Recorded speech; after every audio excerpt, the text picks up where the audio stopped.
on. For the lights come on. 5 more minutes. I got one more day. I got 5 more minutes. And the ladies still popping those fans. When I clean up, when I dress up, when I'm sipping on that here, or when I step out, when I pop out, every now and then. Tell the homie roll up, tell them pull up, cause we show out when we show up. And you know we at it again. All them friends now group to this beat. We're gonna party until it's time to leave. Got 5 more minutes till it's time to go. Got 5 more minutes for the lights come on. For the lights come on. Got 5 more minutes. Got one more dance. One more. 5 more minutes. And the ladies still popping those fans. I say last call for alcohol, and the DJ's playing my favorite song. Shawty on the floor, she's so fine. Got me wanting to risk it all. Last cup got me feeling right. My moves are smooth, my game is tight. Watch out now, ooh, I should be in my bed, body in. Got 5 more minutes. It's time to go home. Got 5 more minutes for the lights come on. For the lights come on. Got 5 more minutes. Got one more dance. Got one more. I got 5 more minutes. And the ladies keep popping their fans. I got 5 more minutes. 5 more minutes. Urban Heat. R&B Talk. Steve Gooseby. Good morning, y'all. Good morning. It's your girl, the most powerful Melly B. I don't know about you, Goose, but I'm happy to be back in the seat. I've been out of commission for a couple of weeks. I don't know what's been going on, but man, I'm glad to be back in the bean. Enjoying the summer. Yeah, Enjoying the summer, yeah, man. absolutely. The weather's been beautiful. Absolutely. So many events going on. It's crazy out here right now. Wild business. But you know what? There's a lot going on in the city and just worldwide. We got a lot to catch up on and a lot to talk about. First of all, let me just say, though, that song right there, 5 more minutes, the South got, I don't care what nobody says. The South got it going on, man, when it comes with these, these songs and these dances. They got a line dance to almost everything. All right, so hold on. I got to do my shout out. Can I do my shout out real quick? Do your shout. I want to give a shout out to the most beautiful, lustrous women of the Alpha Kappa Alpha Sorority Incorporated. I just came back from leadership in Anaheim, California. And let me tell you some about these women. We came into Anaheim almost 10,000 deep. They said in 4 days, the women of Alpha Kappa Alpha Sorority Incorporated had combined almost over $27 million to Anaheim. That's wild business. That is what you call black money power. But I digress. The reason why I'm saying this is that I had the opportunity to meet sisters from all over the country. In fact, we even had sisters that had came from overseas. And some of these dances that they were doing, what?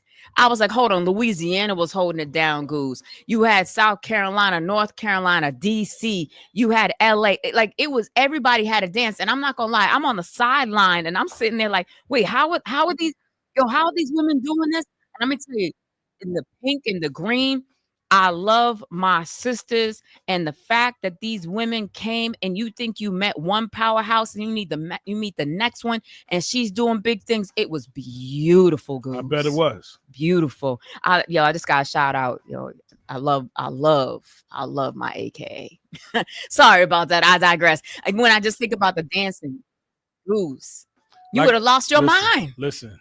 It was beautiful women from as far as the eye could see. You turn left, beautiful. How come you didn't invite me?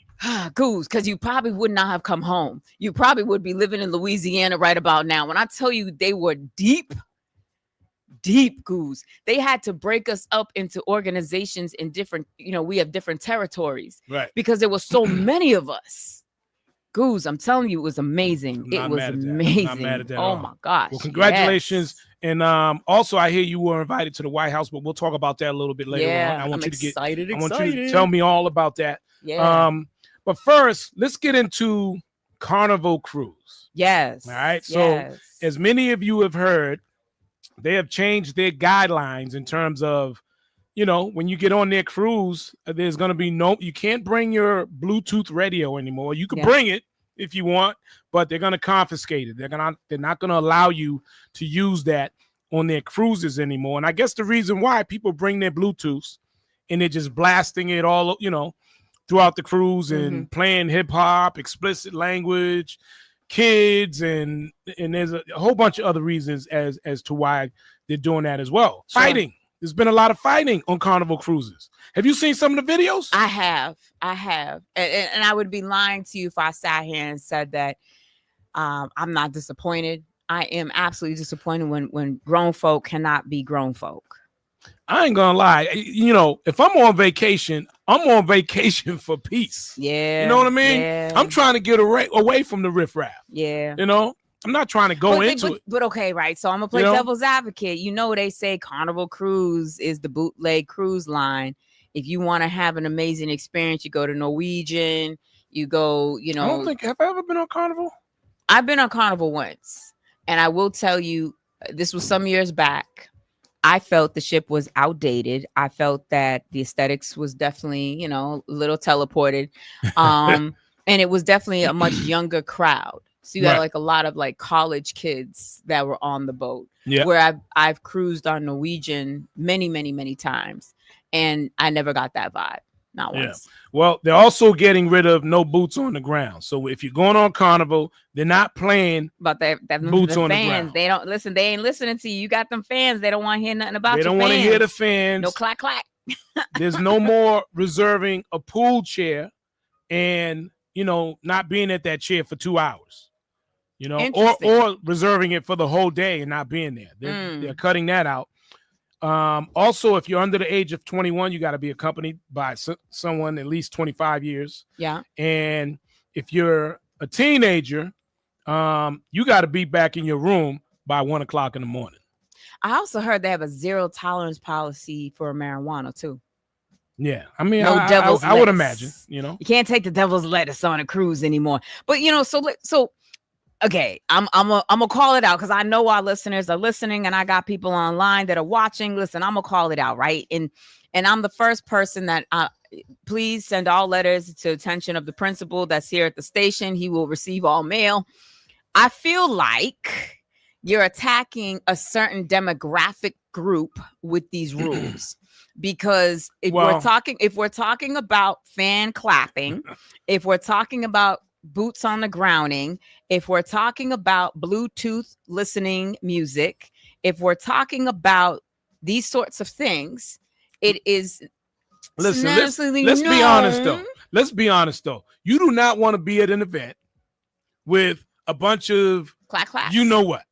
If I'm at an event, you know what I'm saying. And I think, every adult that's watching and listening, I don't care who you are. You don't want to be around an element that is causing problems. You want to enjoy yourself, right? It's like going to the club, you're there having a good time, and then a fight breaks out. Not the notorious fight. Not the notorious grand fight. Opening, grand closing. Wait, wasn't that a line from Sinners? Yeah, it was in Sinners, but I think Dr. Dre or Snoop, one of them came out with that. Yeah. Listen, right? I believe you've got ground in what you are saying. I don't disagree.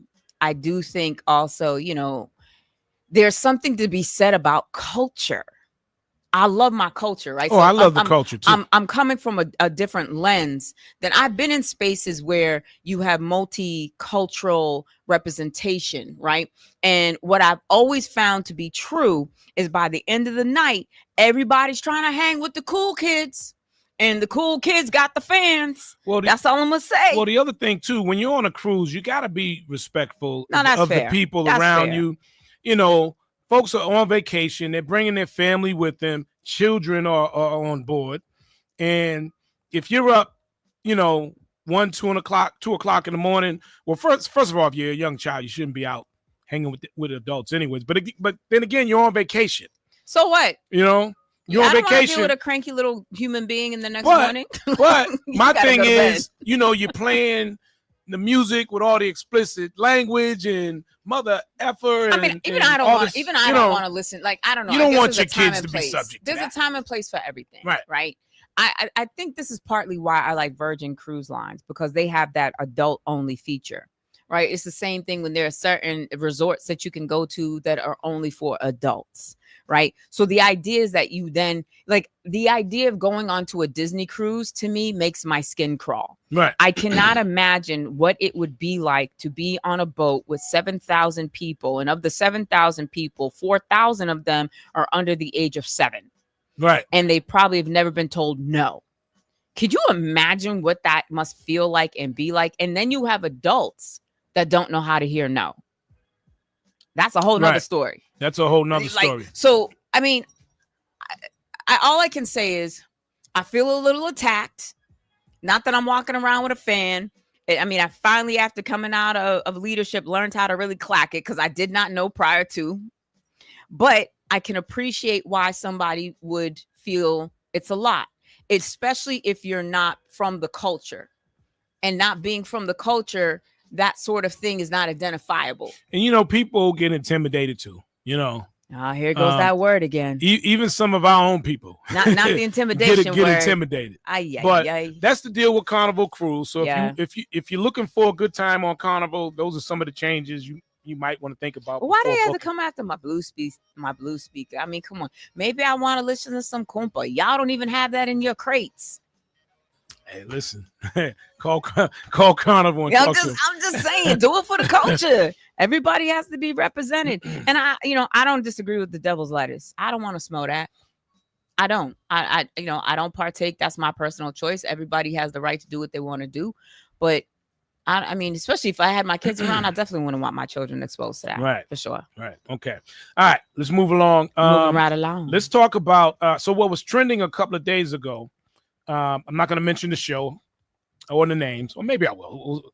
But do broke men treat you better than men with money? And this particular person called them brokies. So do brokies? That's terrible. Don't do that, Goose. Not my words. Oh, that's mean. Those were not my words, but they used the word brokies. So what constitutes? Okay, so let's stop before we go to the question. What constitutes a brokie? I don't know. You tell me. I don't know. I think that's a question for a lady. I think that's a question for a lady, because 9 times out of 10 it's coming from them. I would love to have anybody who's listening to dial in. Our number is 617-238-7111. Again, that's 617-238-7111. The question is, what constitutes a brokie? Right. Now, that wasn't the point of why I mentioned that. No, but we have to we've got to have definitions. Yeah, but we'll walk into that okay. as we go along. Okay. The reason why I wanted to bring that up, because as they talked about that, they said several things. They talked about pretenders on Facebook. Okay. So social media pretenders. Right. There was talk about folks really don't have it anyways, and they're acting like they have it. Mm-hmm. But this particular person just came out and said, listen, y'all better start falling in love or loving the person you're with, because a year from now, everybody's going to be exposed. Right. If you got it, you are going to be exposed a year from now. Now, I also want to talk about earn your leisure. We'll walk into that in a second. Sure. But I kind of agree with him. Because if you've listened to us over the past several months, we talked a lot about AI and how AI is taking over. 300 million jobs gone in a few years, and it's already started. Oh, absolutely. Right. And so if you're looking at that, and you're looking at some of the other technologies that are coming into place, things are changing right in front of us, but a lot of folks aren't acting on it. They're not preparing for what's about to come. If you know the economy is going to be done in a year from now and it's starting now, what are you doing for preparation? If you know the dollar is going in the opposite direction, what are you doing for preparation? Sure. You know what I mean? No, absolutely. I mean, we've been talking about that for a very long time. So let's go back to the brokie conversation real quick. Okay. So I'm probably not the right person to have this conversation with. Because I'm You not. don't mess with brokies. no, Goose. I'm gonna tell you, it's not that I don't mess with brokies, not at all. So I believe truly in ethics of a work ethic. So I will have no problem being with a man that drives a pickup truck, gets up every single day at 4 a.m. without any type of prompting or anything. He gets up, he goes to work, he takes care of his family, he pays his bills, he does all the things that he needs to do. That to me is a man. You understand? I'm not interested in the guy that has diamonds falling off of him, who's driving the Maybach. I'm not interested in the guy. Like, these guys don't do it for me because two things. One, I'm setting my portfolio up, so I don't need a man like that anyways, because I can do it for myself. What I am interested in is building with somebody. So it's not about, and there's been conversation on this too. Let me just say this as a caveat, right? That women have a tendency to be in love with possibilities and potential, right? I'm not talking about that. I'm talking about somebody who works hard and is a hard worker and is a provider. That to me is a much more indicative type of marker for what kind of person you're dealing with. But as far as how society and social media is running, absolutely, these dudes are going into Airbnb mansions in Miami, flossing and fronting and pretending like that's their house. They're going and renting all these amazing, exotic cars and posting photos of them. And they got the key in the hand and they're posting it, and all these things are going on. And the next thing you know, oh, he got to return it. Oh, yo, bro, what happened to your Maybach? Oh, what happened to your McLaren? Oh, what happened? And the problem is it was never his. Right. So the reality is that you're doing that. You got holes in your underwear. Meanwhile, or you have an $80,000 Mercedes, but it's parked outside in the projects. Right. There's levels to this. We've been those talking are the people that are going to be exposed. Oh, absolutely. I'm telling you, and I believe, first of all, so Goldman Sachs they estimated, again, 300 million jobs could be automated by AI in the next few years, but also they're forecasting that 97 million new roles will be created in development and tech support. So with that being said, I got this thing about college. Right? I got this thing about college, and I'm going to say it because it's the truth, and people just got to open up their eyes and understand what's going on. Listen. Wait, hold on. No. Hear me out. What is that, y'all? It's the world's smallest violin being played. Listen, let me tell you something. Go ahead, Goose. College is a scam. Education is not, but college is a scam. Okay? You go to school. We all know it. We all got kids that went through it. You pay all this money for college. You graduate. You graduate, and then, hundreds of thousands of dollars in debt automatically that they don't pay off usually till they're around 40, maybe even 50 years old, or they default on the loan. So who benefits from that, right? You never get the job you want. I would love to see the numbers on that. Well, but I bet you they won't show you that. But let me say something else in regards to that, right? Sure. So with all this technology and all these changes that are happening right now with AI, you got blockchain technology, trillions of dollars coming into the market toward robots. All that technology is happening. We still got people going to school or going to college and don't even know what the hell they want to do. All right. So let me just say this. So that's even a bigger waste of money, if you ask me. All right. So I agree that trades are important. There is nothing wrong with being a carpenter, a plumber, an electrician. These people are going to be needed always, right? That is definitely a trade that you can always fall back on. So please let that be known. What I will say is that college is necessary if you are going to go into a career like medicine. Oh, no doubt. Law. No doubt. If you're going to go into a career where you need to have a mortician needs to go to school because we need to prepare bodies, right? So there's certain things that you need to do. Now, can I say to you that am I standing here still with tens of thousands of dollars in debt because of my education? Yes. Yes, I am. Will I probably be paying it off to the day I die?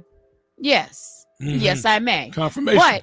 But what I will say is that Trump has just released what is now going to be happening, which is going to be a cap of $200,000 that he is ensuring that people cannot take out that much. Now, here's where the problem is. Let me tell you where the problem is lying in this, right? So the Pell Grant is changing. All these things are changing. So you have kids that have been doing the system and in their senior year, their junior year, and now their parents are being smacked with a $33,000 bill so their child can continue because they're in their senior year of school. All right. So here's some interesting numbers real quick. All right. In regards to college students when they graduate. So employment after graduation, 86% of them recent college graduates are employed within 1 year. I can believe that. You want to hire somebody young, pay them cheap. Yeah, for sure. Not necessarily in the field that they want to be in. Yeah, for sure. Now, working in the field of study that they want to be in, you're looking at 27%. So that's a very low number. But that makes sense. How many people? I went to school to be a market researcher analyst, or I went to school for sociology. What do you do now? I'm a corrections officer. Right. What do you do? What do you do at the jail? I watch prisoners. So here's what has to happen. Here's what has to happen, right? So I was just talking to a family member the other day, and so his daughter, she wants to be a pharmacist. She's her grades are excellent. She can go to any school she wants, and I think that's a beautiful thing. Now, but even going to school for that, right? Yeah. Your first 2 years in college, you're doing liberal arts courses. Yes. The same stuff you did in high school. Yep. And these big colleges, you're looking at $90,000 a year. Maybe after Pell Grants, scholarships, maybe 50 or 40,000. Yeah. In 4 years, that's a lot of money. Absolutely. So I would suggest, but here's the thing. I would suggest go to a community college your first 2 years, then transfer over. Absolutely. But the problem with that is, and this happened in my own family, these kids are controlling what they want to do. The parents aren't putting their foot down and say it's their money though that they're spending. But what's happening is, no, I want to go now. I want to go here and I want to go there. The experience, which I do agree. I think one of the biggest things and one of the greatest things about college is the experience and the networking, the people you meet. Sure. Are people that down the road, you don't know where they're going to end up at, but I could tell you, a lot of the folks I went to school, everybody ended up with big jobs, So those are connections you have that you can use throughout your career in almost anything. So I think that's one of the greatest things about college. I'm just, in the end, when it comes to the money, I think the government makes out more than anybody because of the loans, because of the interest rates, and even when people default on those loans, that money's insured. They get that money back anyways, and they still come after you for it. No. I think everything you're saying is valid. I mean, we have somebody on the line that said, why don't people focus on paying off student debt first after college before taking on other major debts? Because that's not profitable. Well, not only is it not profitable, the problem is that the way society is set up is that there also is there's two things that have screwed us, right? I'm gonna tell you what it is. The first is the boomer American dream, right? The boomer American dream is a completely different American dream of today. So the boomer American dream to me means that you get the house with the 2.5 kids, the white picket fence, the dog, and if you're lucky, 2 cars, and you go on 1 or 2 family vacations a year, and you work for a company for 30 plus years, and you get a pension, and then you retire, right? So that's the boomer American dream. And not many places are giving you pensions anymore. No, absolutely not, right? So now the reality is that just rent alone, because that was back in a day where $200-$300 could get you a 3-bedroom apartment. Today, you're looking at $4,000, $5,000 for a 3-bedroom, depending on the location here in the city. We're also looking at, then you have just the cost of living. Then you have just thinking about, the reality is the way life is now set up, that convenience has overtaken many things. What does that look like? Well, I'm hungry. All right, let's just Grubhub.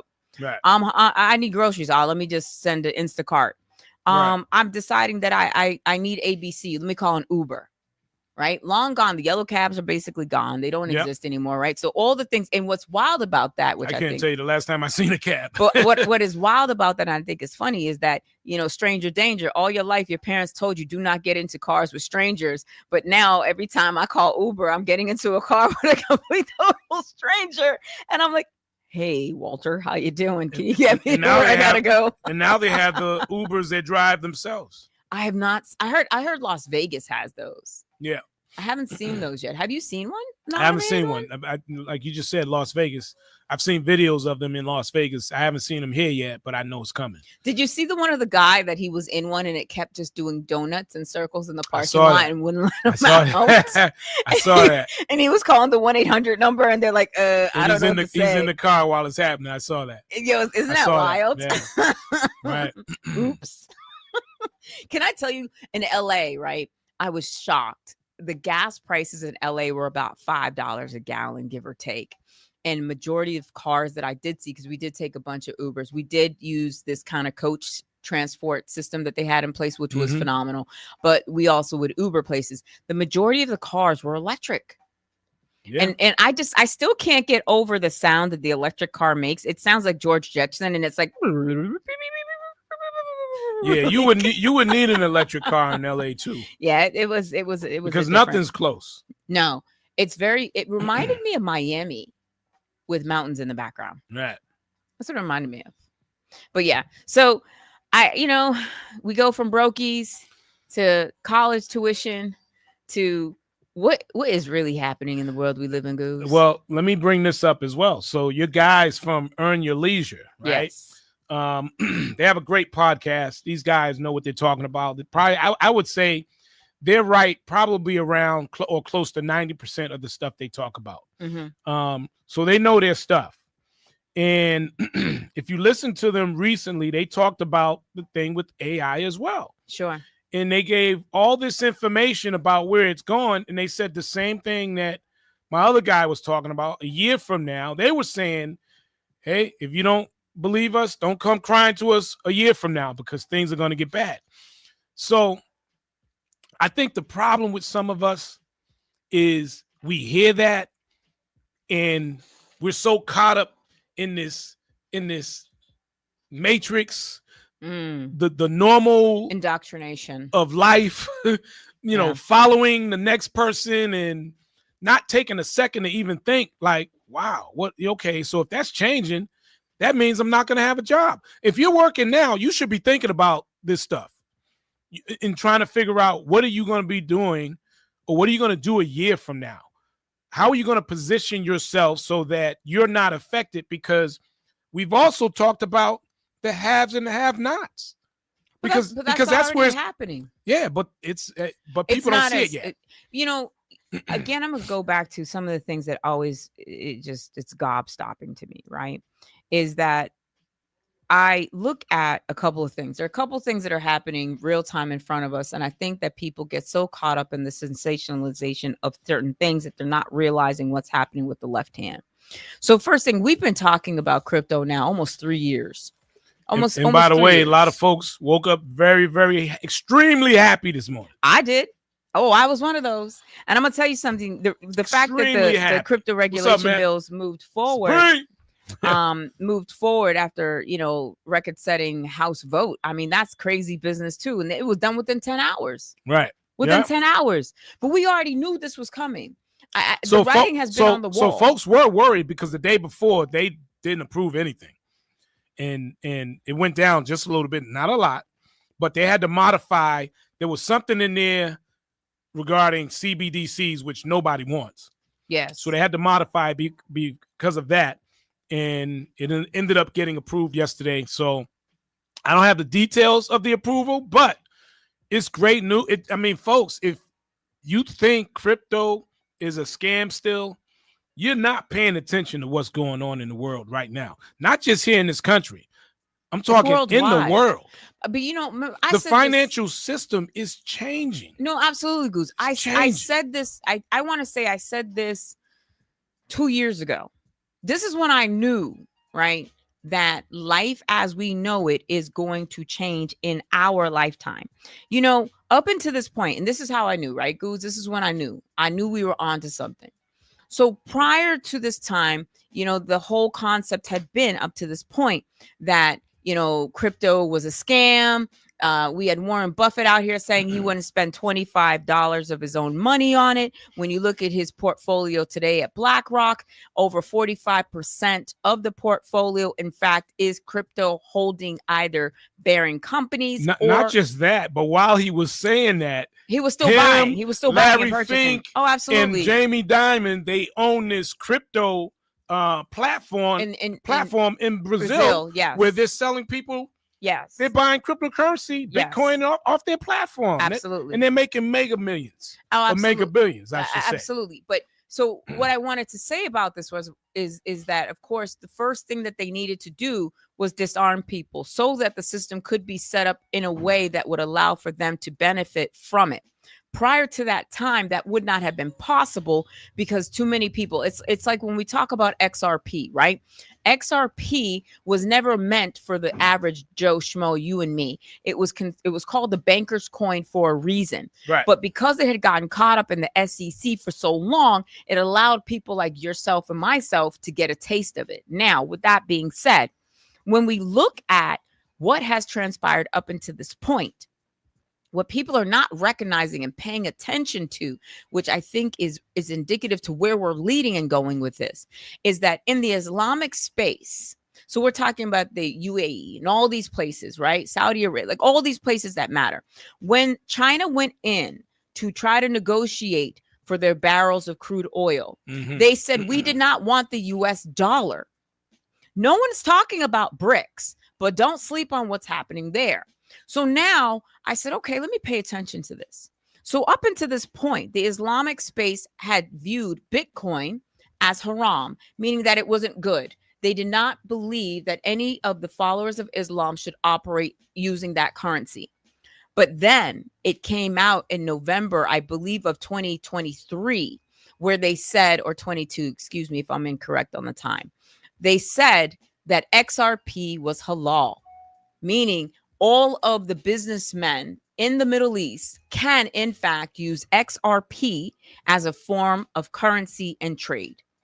What? Right. Goose. That right there tells me that we are moving in a completely different direction that has ever been seen. And even if this technology is only going to be the next 30 years, even if this technology takes on 10% of the current SWIFT system that we have in play, that's billions upon trillions of dollars that are going to flood. And people keep saying, oh, why are they going to let so many? They're not going to let everyone become millionaires. Well, first of all, if we're really talking true numbers, we've got 8.2 billion people on this planet.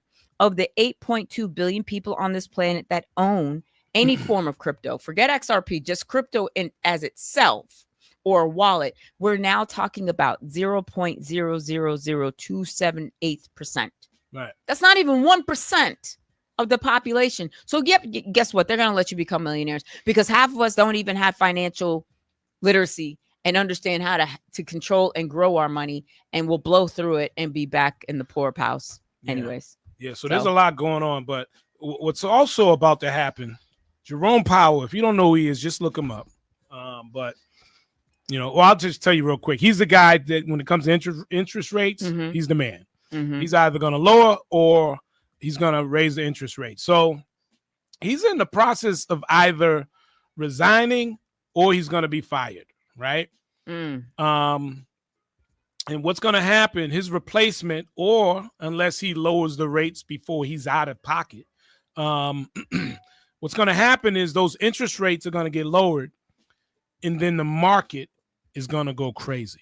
Oh, absolutely. The market is going to go bananas. Absolutely. Crypto and stocks are going to go bananas. But the dollar, which is already in trouble, is going to decline even more. Don't talk about my dollar like it's going to decline even more. But as I've been saying before, the dollar's not going to go anywhere, folks. It's not.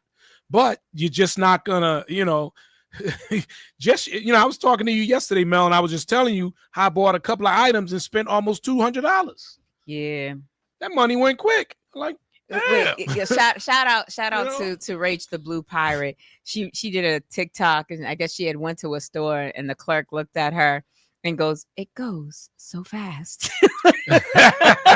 And that's the truth. I always think of that every time I go to a grocery That is store. the truth, man. It goes so fast. That it is really, the truth. really does. You can spend so much money quickly nowadays. And that tells you right there, the value of the dollar is not the same. It's not the same. It's just not the same. You know, you go put gas in the car. Okay, you fill that up. Whatever that comes to, you go to the grocery store, whatever that comes to. All right, the kids needs their stuff for school. You got to go do this. Whatever. Listen, man. This summer's as soon as Memorial Day hits, the summer's over. I don't care what anyone tells me. No, summer's over after the 4th. You think after the 4th? After the 4th, it just goes. I'm fast forward, but then when there's 5 feet of snow outside, it just stays there forever. You're on borrowed time after the 4th of July. Not borrowed time. Borrowed time. Soak it up. Love it. You know, in the summer on a good note. Get on the good foot. You know. Hey. But yeah, so folks, you got to get on the ball. Do some research. Yeah. And, and stop blowing your money on things that isn't going to return the favor. It's always interesting to me, the mentality in our community on money. And so, there's always been a distrust within the banking infrastructure, of course, but also too, this is something that, they found in marketing back in the 50s, right? About how Black consumers purchase for brand, not for quality.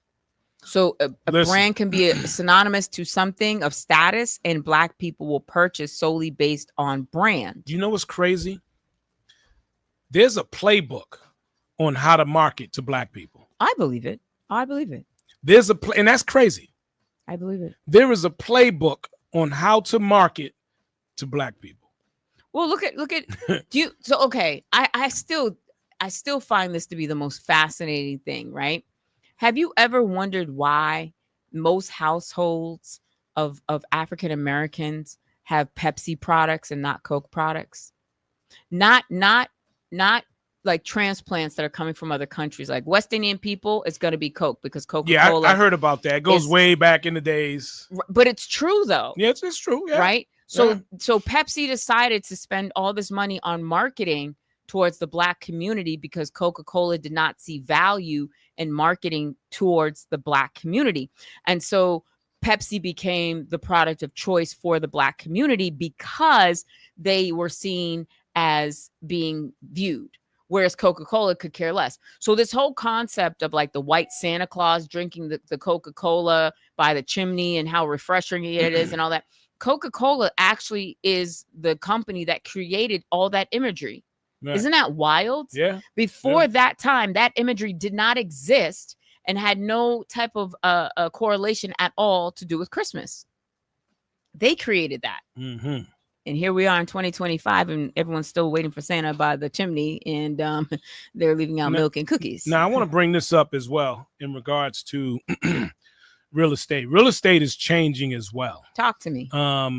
First of all, everything's going to the blockchain, including real estate.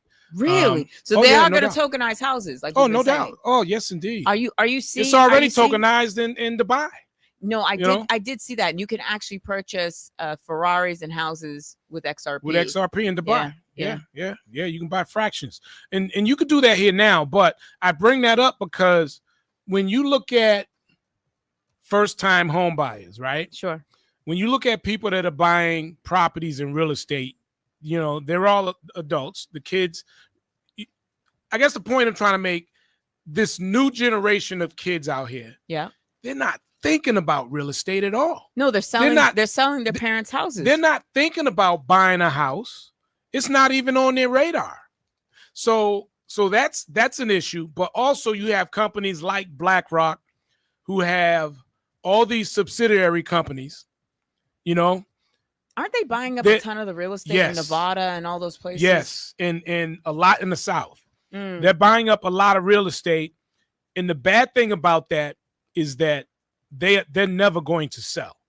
Why would they? They're never going to sell. So what's going to happen is that market, and you've heard of the saying, right? There's the saying out there right now that you will own nothing and you'll be happy.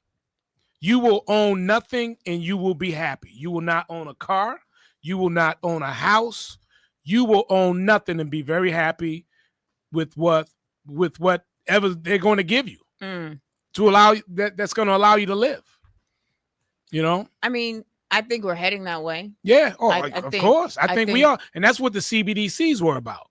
No, absolutely. But this is why, I'm telling you that can you look your grandkid in the face when they ask you, Grandma, Grandpa, where were you? Why didn't you just buy the XRP when it was $2? Why didn't you listen to Gooseby? Why didn't you do these things? I don't understand.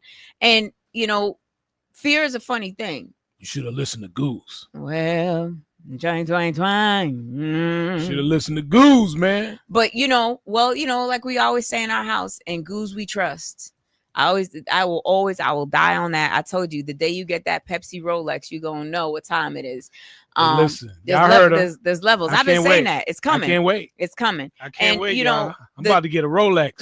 He's like, for real. And I'm so petty. I'm just gonna throw it at you with the bag. Like, here. And you mentioned Pepsi, and I was like, what's that? She's like, what's a Rolex? I don't know nothing about Rolex. Oh yeah. So there's the Hulk, there's the Pepsi, there's all different types. She's already picking it out. Oh yeah, y'all. man. So listen. Yeah. I love a nice timepiece. But again, I think that it becomes important for people to understand that we as a Black community have always been on the back end of deals, missing out on things, whether it is by design, but it's by design, right? But now we are in a different time, because now we're in a time and age where technology is at our fingertips. Let me ask you a question. Yes. How do we get out of this? It's a mentality. How do we get out of this matrix? It's a mentality, bro. I even find myself falling into it every now and then, but for the most part, I think I'm conscious of a lot of things. Sure. But I think sometimes we get lost in it, and there's nothing you could do about it. But so many people, like, whether it's social media, whether it's just, you can't think for yourself, you got to follow somebody. Oh no, they said it on TV, so it must be true.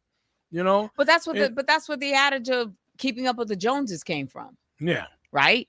If Mr. Jones has a new golf set, now all of a sudden you feel that it's your responsibility or your obligation to either get the same one, or if not a better one, so that when you go play golf with Mr. Jones, you're comparable.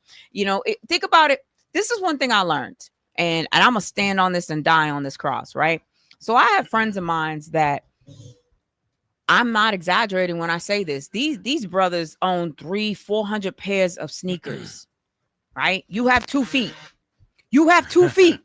But you own 300 or 400 pairs of sneakers. And what I've come to realize is a lot of these brothers, when they were younger, did not have the money to get these sneakers when these sneakers were available. And so once they had, maybe a little bit of disposable cash, or they turned it into disposable cash, they began collecting the sneakers when the sneakers were released. Right. And now you watch a lot of these videos about people who will put a pair of sneakers up, and literally they're disintegrating inside these boxes. You run your finger across the bottom of the sole, and the sole is falling apart because it's been sitting in this box for 10 years. Well, there's not a whole lot of sneakers selling right now from, a lot of kids buy and resell sneakers. There's not a whole lot of that going on because of the economy, and prices are just ridiculous. So their profit margin has been cut in half, drastically. So there's not a lot of that. The entrepreneur cannot be entrepreneuring. Yeah. And that's a good business. It's been a good business over the years. Shout out to Wonder. Wonder goes, keeping up with the Joneses, not knowing the Joneses were struggling behind closed doors, struggling. Yeah. And that's the thing. And that's what they was talking about when they said a year from now, everybody's going to get exposed. If you got it, if you don't have it and you've been acting like you got it, you will be exposed. I still need someone to constitute what a brokey is. Can someone just tell me what makes a brokey? What do you think a brokey is? I need someone to call in. Like, I know we got people listening. I got people chapped in from Ghana. Everybody's online. I just need someone to call in and explain to me. People's in Ghana. I know. Love Ghana. Oh, here we go. Sorry. I don't even know what possessed me to bring that up. Okay. Got some friends in Ghana. Yeah. Okay. Okay. See? And then when I say something, you yell at me. See, don't do that. You're setting me up, man. Goose got friends everywhere. So anyways, I would love to know if somebody can explain to me what a brokey is. Oh, are we paying bills? Are we? Yeah. And beyond. Heat981fm.com and iHeartStation. Everyone's always scared to call in. But I want to know what a brokey is, because what I think a brokey is may not be what the considered. You know what? Let me go to Uncle Google. What's a brokey? A brokey, according to women, is a person who he doesn't got it. He don't have it. He don't have the money. He complains about things because he doesn't have the money. According to some women, that's what a brokey is. And that's how it was used in the term when I heard them talking about who treats you better, a brokey or a man with money. A brokey or a man with money. And I actually heard both. I heard the brokey treat you good because they don't have it, so they're willing to overstep their boundaries to do what they got to do to satisfy you because they don't have it. So they're going to take those extra steps.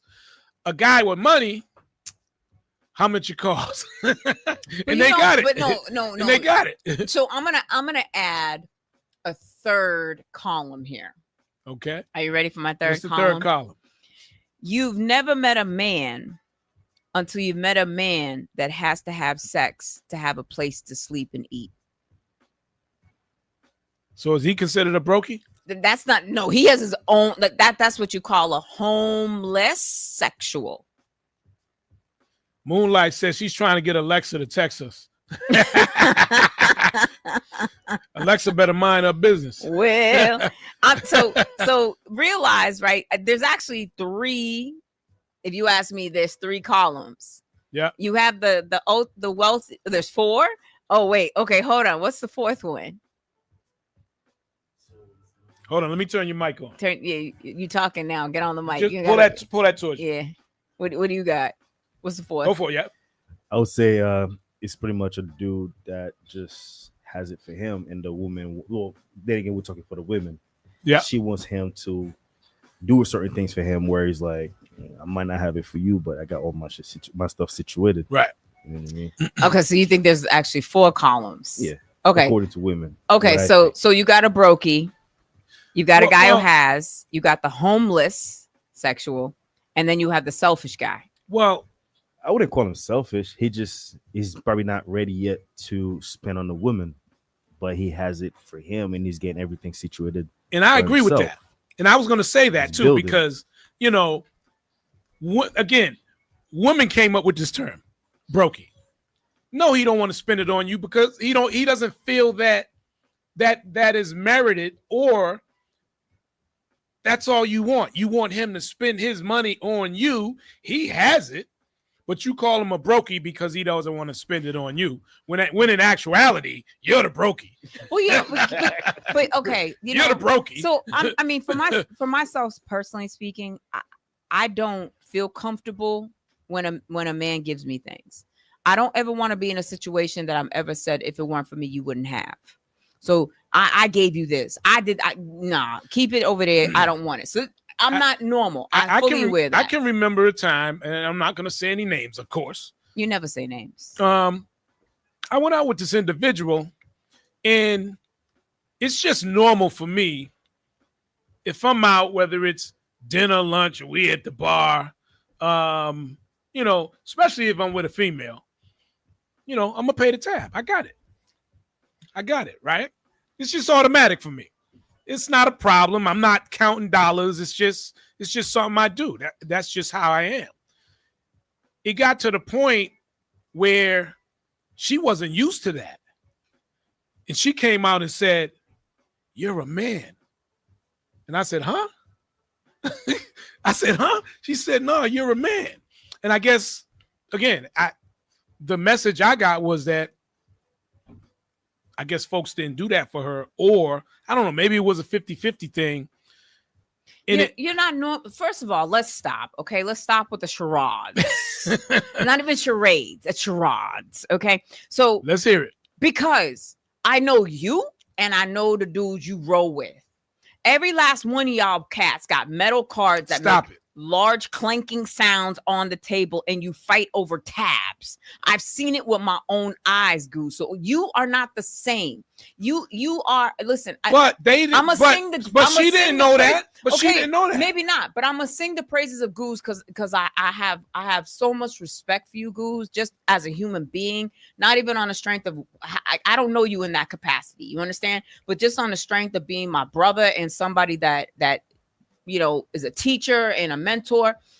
I can't even see you in that category. You get what I'm saying to you? And you roll with brothers, and I've seen it for myself. You roll with brothers that the bill was over $9,000 and everybody was fighting over who's paying it. Was it that much? Yes. Because everybody was drinking and y'all were like, more rounds. And it wasn't 9,000. Dude. Damn. Yes. I was drunk that night, huh? You probably were. I don't know. But all I know is there were like 4 or 5, cars, ping, ping, ping. I'm like, dang, how much metal y'all got in your pockets? But the reality is most dudes don't operate at the level that y'all operate at, right? That's just a fact. Then you have these dudes that, are paycheck to paycheck. Oh, people over here flossing too, right? They talked about that too. He said, mine's plastic. You know what I mean? So there's levels to this. I do not think it is a man's responsibility to have to take care of a woman unless that woman is his wife. If the woman is his wife, that then changes the dynamics of how that relationship operates. And even then, there has to be a give and take. You can't expect your husband to pay every single bill from beginning to end, and then look at him with your hand out talking about, I want more. There has to be give and take. If he paid for the vacation, I'll pay for the excursions. If I'm paying for the vacation, then he's got the food and the excursions. There are just certain things you do. Again, that's me. Right. So part of the problem too is I think people become complacently entitled. Lazy. You do it once, you do it twice. Oh, now they're entitled. You know what I mean? So when you don't do it, they take a little fit. They crash out on you. But well, I mean, have you seen the videos of that? Oh yeah, I've seen. Yeah. People, I'm telling you. Somebody posted the other day.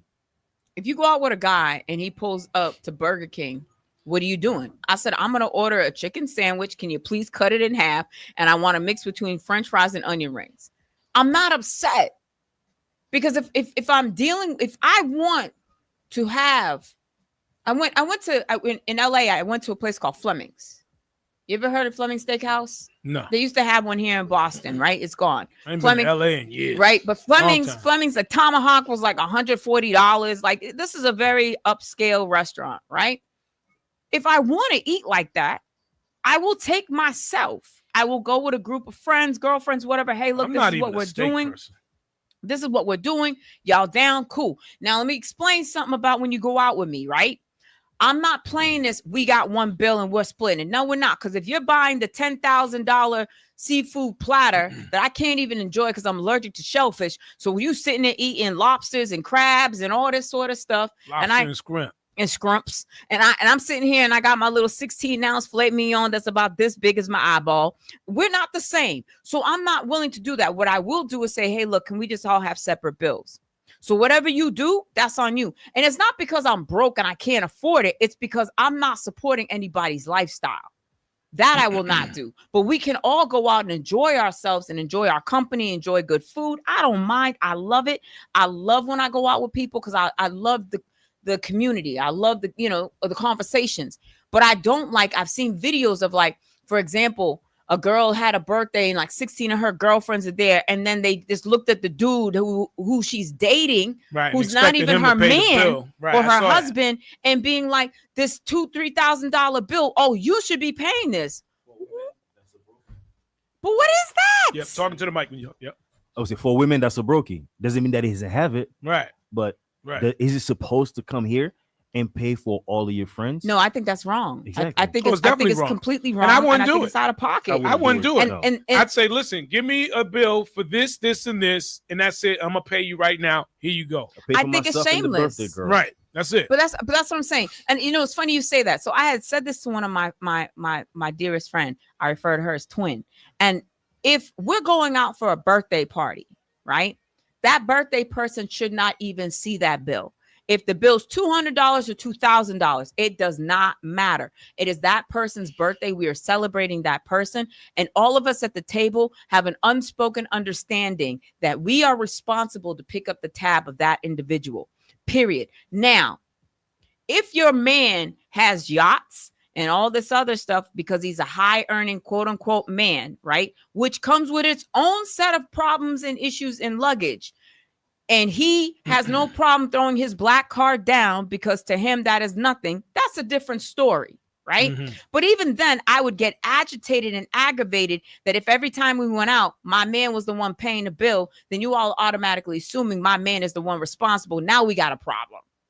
We got a problem. He got it. Oh, we going with them? He got it. But I'm not gonna lie. My best friend, she's single. Shout out to my girl. She's single out there, and I keep saying, just kiss the 83-year-old billionaire so we can get on this boat. just do it, sis, so we can get on the boat. I just want to get on. He like you. He like you. He like you. He like you. I kid. So yeah, listen, it disgusts me. I can't stand females like that. I'm gonna keep it a buck. You know, well, your fake veneers, your BBL. And listen, I'm the first to talk about plastic surgery. I have no problem with plastic surgery. I have no problem with getting things done. What I do have a problem with is that you think that your sexuality is going to be your ticket and your only way to ensure that you get money in your pocket, and intellectually you're dumb as a bag of rocks. In the end, I like a natural woman, right? But like just recently, where was I? Was it BJ's? One of them spots. I was somewhere and I was at the gym. How you wait? How you gonna mix up BJ's in the gym? Because I seen it at BJ's too. I've seen it often. At BJ's one time this lady was in front of me. I just said, let me go down the next side. I can't look at that. It was a BBL, but it was this wide. And like, listen. The problem is aesthetically, it doesn't, when the thighs don't match what it is, it's not then even, you look like a carpenter ant. It's not even that. If you can tell it's a BBL, that's a problem. Okay. That's a problem. All right. So here, I love these conversations with you. That's a problem. All right, Goose. So now I got to ask, right? Because I recall us having this whole conversation a couple of shows back where you and I were talking about Cardi B. And we were talking about Offset, and that Offset was looking for her to be, giving her palimony. And I was like, yo, this is BS. Like, blah, blah, blah, blah, blah. She's paying $50,000 a month for these kids and this and this. Mm-hmm. Now, as you know, she separated with her new boo thing, and he came out. Well, I heard that was a rumor. But supposedly that rumor has been substantiated because there's been like clapback from her camp. So but I don't know. Allegedly, he came out and said it was cap. Allegedly, he came out and said it was cap, and that he didn't say that, and that was AI or something like that. So that's like and that's a whole nother conversation because I'm getting sick of AI, man. Because you can't tell what's real and what's not real. AI is too goddamn good. It's too. I can tell now what's AI. I can definitely tell the difference, but before I catch on to it, I'm usually got in the beginning. I'm thinking this is something real, and then all of a sudden I see that it's AI. I'm like, oh, that's AI, man. AI. There's a lot of AI stuff that people are looking in and liking, and it's AI, and people don't even know it. Interesting. Yeah. So, but there has been conversation surrounding this. Mm-hmm. There's been conversation surrounding that women, hygiene is an issue after women get BBL. Some people talk about it being a crisis of areas that, are infected. Yeah. Cardi said, KMA soap or whatever, get some soap and get up all in the crust. And she talked about it. Well, she talked about it. I'm gonna tell you what it is. A shout out is actually Lemisol. Lemisol is the end all. That's right up there with Dental. Like if you're West Indian, you understand and you know what these items are. These are like antiseptic, because when you're in the Caribbean, There's no filtrated water. There's no like you take. I'm gonna keep it a buck. Like you're taking a bath out of a bucket, and if you're lucky and you're fancy, you might have a huge black tub at the top of your roof of your house that holds all your water. I just don't like the fact that there's some beautiful women out there with BBLs that didn't even need them. Real. Didn't even need them. Like, listen, Summer Walker. I love me some Summer Walker, man.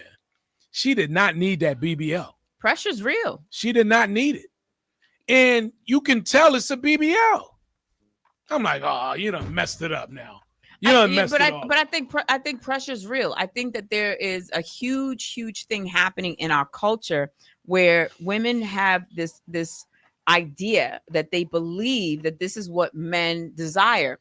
In fairness, I will say guys don't help, because this is where the birth of the video vixen was born, right? When you start looking at the transition of, you look at hip hop videos from the 90s. But it was natural back then. But check this. Nah, bro. It was natural. If you maybe not the breast. The breast. If you look at, but the booty was natural. If you look at the hip hop videos of the 90s, booty everywhere. Right, absolutely. You're spot on with that, right? It was very natural. Somewhere between late 90s, early 2000s, the video vixen was born. And when the video vixen was born, the aesthetic of the Jessica Rabbit came into play. And men fetishized these body parts of the woman. And so the messaging then became, oh, this is what men desire. So for me to attract a man and for a man to want me, I need to have these aesthetically parts in place for this man to want me. Now, you hear a lot of men saying what you just said, which is, well, actually, I like El Naturale. And I'm like, hold on, wait a second. I've always liked the natural. Right. But again, I think that there's something to be said. The real ting. He said the real ting. Listen, there's something to be said. Having work done, but having it done in a way that is tasteful, I don't think is a problem. I do think it becomes a problem when you have issues with, like, for example, you see people with the duck lips and they go so far as to that they can't even close their mouth anymore. And I just started noticing that black women are getting the shots in the lips. Really? You don't need that either. I don't know. I have no top lip. I never have. I'm okay with this. Life goes on. It's like I smile and it just disappears completely. Like, y'all gotta stop it, man. Stop messing with your body. Leave your natural body alone. I don't think. Listen. Now, let me say this though, right? I don't mind, like, okay, what they call it, tummy tucks, stuff like that. Not a problem. No complaint there. Okay. A little lipo never hurt nobody. Yeah, no big deal. Not a problem. But when you're trying to enhance your assets, all right, and it's noticeable. Okay, so let me ask. All right, like too big is too big. Okay, no, I agree. When you look at little Kim, you can't weigh $140, and then with those things weigh $180. But but if you look at Foxy. Yeah. Right. Look at little Kim. They look like carpenter ants. Like the way their body structure is now, and the problem is a lot of this stuff is reversible. They don't know it, but they scare some kids. Stop. No, I'm serious. Stop. And I'm gonna tell you a real quick story, right? Oh, yeah, I'm listening. My grandson came by. Okay. And so when you come into the place, I got the Paul Pierce bobblehead, the Kevin Garnett, Randy Moss. What's the other one? I got four different bobbleheads. Okay. So he comes in the door, he sees it, and he touches it, and he runs. Because he wasn't expecting the head to move. Yeah, he wasn't expecting the head to move. You know, and it was just the funniest thing. So when you just reminded me of that. Well, but I think there's something to be said. I do, like I said, I'm not against it. I have had work. I'm very open about this, but it's been corrective stuff. So from having children, there are things about my body that I personally was not comfortable with anymore. And so I decided that I wanted to correct these things because I wanted to do it, not because I was doing it because some guy said that, oh, if you look like this, then you're more attractive. I could care less what it was for me. Mm-hmm. Right. So when you're doing these things for yourself, I think there's nothing wrong with it. I do think that when you place things into an exaggerated state that just looks unnatural, that's where you start running into problems. Right. And I know K. Michelle over the years had some surgery and it ended up trying to reverse it because it became uncomfortable for her, or for whatever reason, infections. I don't know. Well, because I mean, the reality is you're placing some, like, especially if you're doing an implant of some sort, right? You're placing a foreign object into your body, and at some point, your immune system very well may reject it. Right. You know, so I mean, these are the things that people have to realize and recognize and understand, and know this is a multi-billion-dollar industry. You know how many people every day are going into Miami and getting work done? A lot. And they literally, well, depending on where you go, right? A lot of places that, you know, you pay a cheaper amount of money to get these procedures done will literally have it like a conveyor belt. It's insane that how many people are going in one they just day. Strap you down. Conveyor belt. It's in the spaces where you pay a more premium price that you won't, your surgeon may have 2 or 3 surgeries for the whole day. But there are spaces in Miami where literally you go in there and literally a doctor will have 12 surgeries in one day. Like, can you imagine? Moonlight says you wanted to be a bionic woman. Yeah, K. Michelle took her stuff out. But a lot of people are finding out that a lot of that stuff was making them sick. Yeah. And I guess the question, Moonlight said, what's too big? What's too big is anything that, you know, when you first take a look and you see that first, that's too big. That's too big. You know? I mean, wait. So you mean when she's standing in front of you and you can see it from the sides, and she hasn't even turned around yet? That's too big. Yeah, that's too damn big. But what if it's her hips? People get their hips done too. Yeah, that is true. Okay. People put it in the hips and in the back. Nope, I want it here. I want it there. Oh yeah, I want them to look. Oh, they're gonna look at you. But they're gonna look at you like you're crazy. You know, that don't interest me, man. I'm all set. Like I said, I was in BJ's. I'll never forget because the lady got in front of me, man, just started walking, man. I said, let me go this way. I can't look at that. Well, but you know what? If it was natural, I'd be right behind her. Hey. Goose. This is a kid show. Goose. But nah, man. I said, let me go down this aisle, man. I can't. I just couldn't do it. You know? Well, you know, what I will say is this also too, which I think is interesting, which I've learned, is that what is considered to be aesthetically pleasing in the African American community is not the same as what is aesthetically pleasing in the Hispanic community. Even how the BBL is created and done is done differently between the two different demographics. Did you know that? I did notice that more people in the Hispanic community have it than Black women. Right, but what I can see. Right, but even how it's created is different. most Black women, when they get it done, they don't overdo it. Yeah, so some, not all. Right. So, but what I'm talking about is, so in the African American community, it's more of a shelf, a projection, right? So you have more of a projection happen. Where in the Latin community, it's more of a slope and it comes out. Now, a lot of times, unfortunately, what can happen is it gets botched. And then once it gets botched, especially if it's botched overseas, then the issue comes into play that you unfortunately are going to end up in a situation where a lot of times doctors here won't mess with you because you were overseas and you did something and they don't want to be responsible. They don't want to be responsible. No. So one thing I think really when it comes to that, can we just introduce it? Because this random voice just keep. You weren't even supposed. You were just supposed to be observing.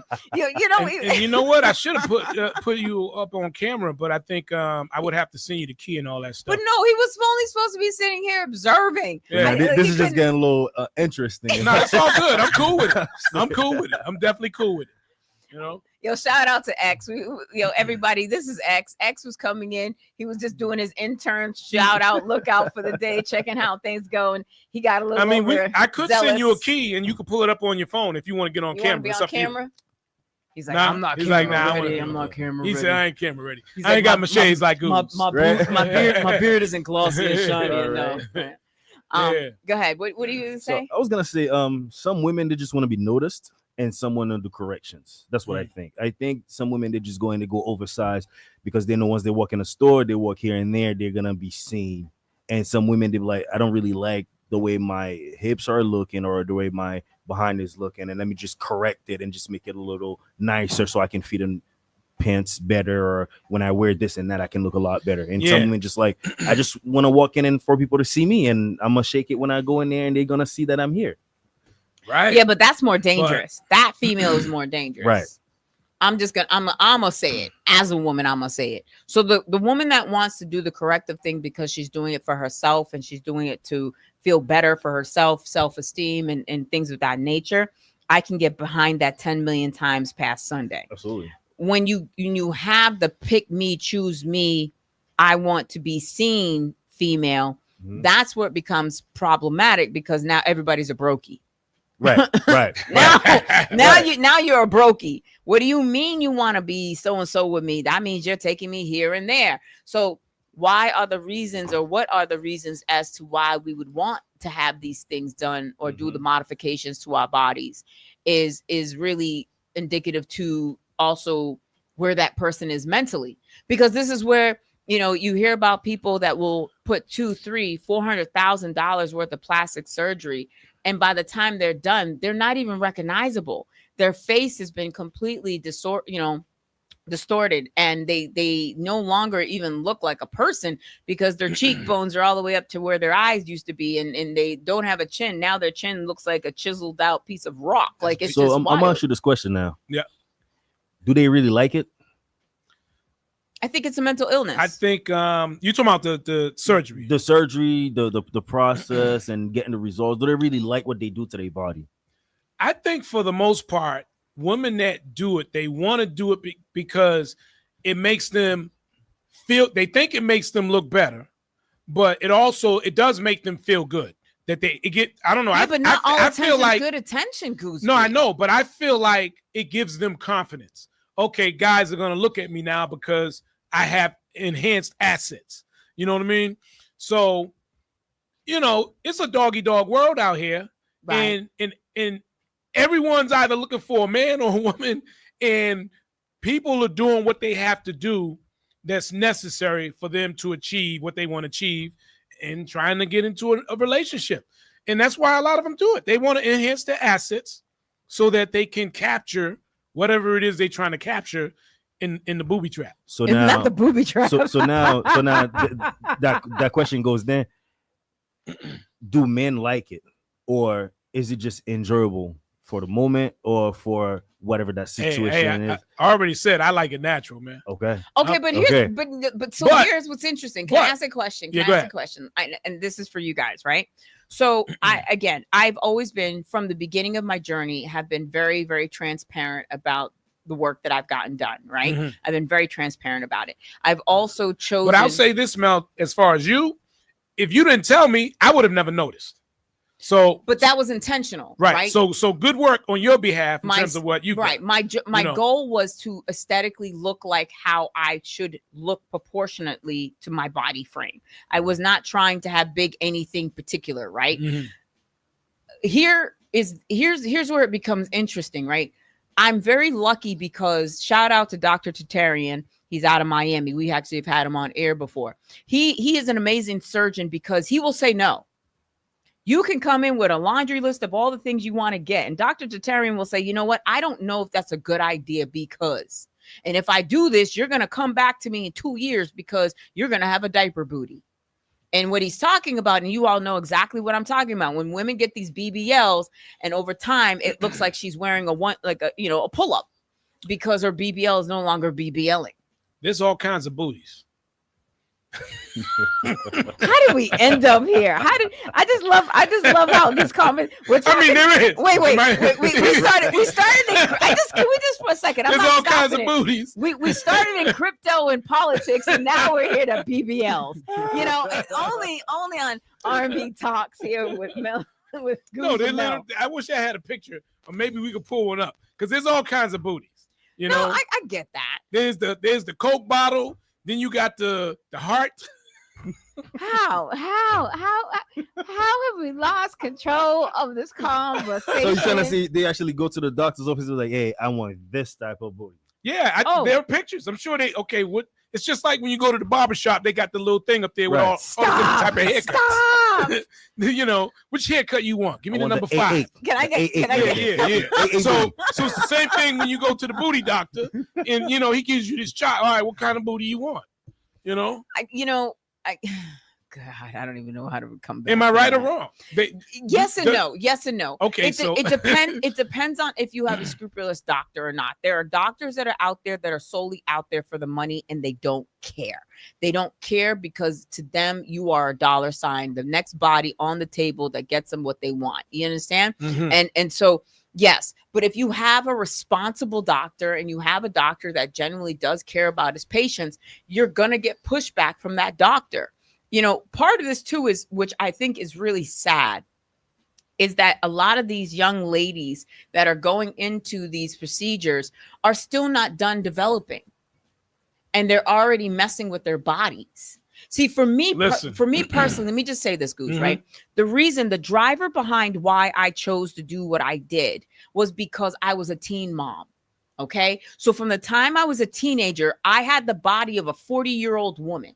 So I never ever had a chance to ever wear a tummy shirt. I never wore bikinis. I never did any of these things because I grew up in an era where they did body shame, right? Yeah. I grew up in an era where if you had stretch marks, you did not expose and show them.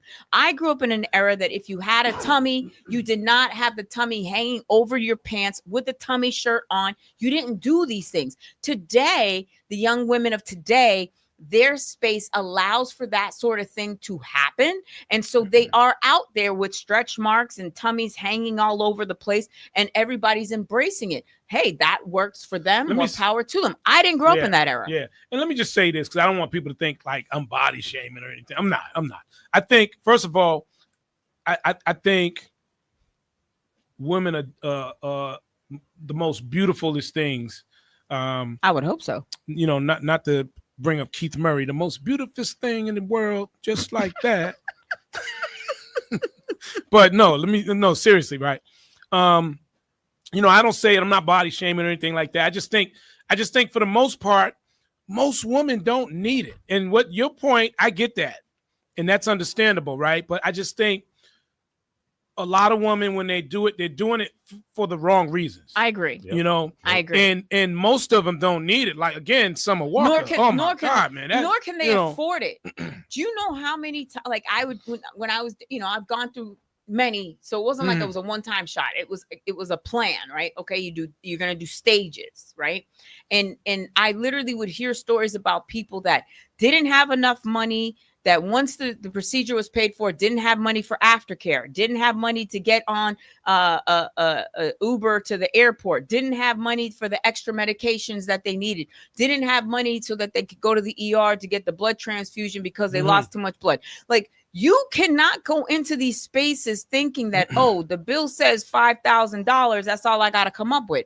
No, you need to have incidentals. You need to be able to pay for an aftercare program person. You need to be able to have transportation. You need to eat. How about that? You need food. Like they're because they're young and they don't think about these things. First of the month coming, we'll do that. Oh, well, he a brokey, so well, I'm not saying this is the solution, but I think the gym is a lot cheaper. That's just me, but right. I don't know. I'm not. Yeah, but you're talking about a society that's built in instant gratification. True. Why would I want to go to the gym when I can just have it lipoed? And then here's what's crazy about that, right? You don't want to do the work? Well, no, what's wild about that though, right, is that you will have a woman that went and did all of that and then will shout out a trainer that she's only been with for 2 days. Meanwhile, her plastic surgeon's back in Miami like, I'm the one that did Moonlight, that. stop it, Moon. Moon said he better rub and lick my stretch marks. Hey. Moon. Moonlight. Moon. Oh man! I'll tell y'all something that y'all may not want to hear.